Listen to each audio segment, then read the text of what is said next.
Before we start exploring and working on the set of images which I've gathered for these tutorials, I'd like for us both to get on the same page with our understanding of frequency separation. My goal is to change the way you think about frequency separation.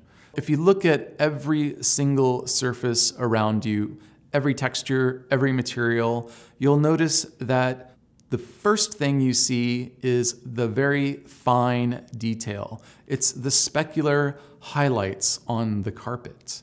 It's your laptop screen, it's your pores, it's the hairs that you can barely see. It's all of the fine detail on every single surface in the world around us. Through a filter system in Photoshop, we're going to be blurring all of that high frequency information out.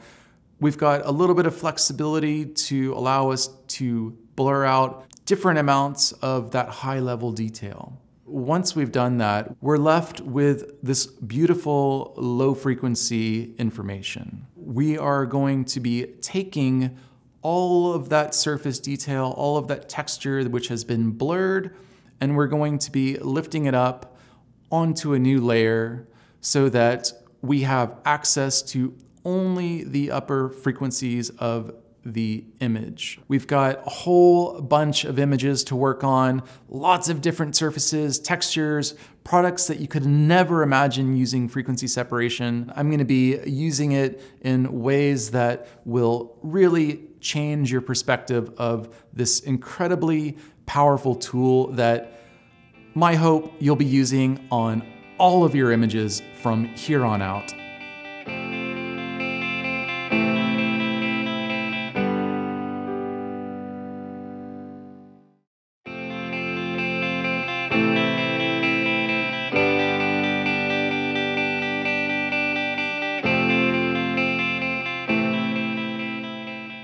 With my mixer, I can stay with a pretty high flow for this one. There's not a lot of details we need to worry about.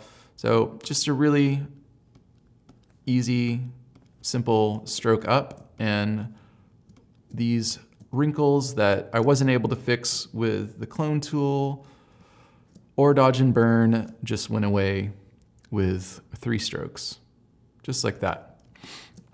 Yep, if I want to start looking at these, same story. They're gone. These irregularities, gone.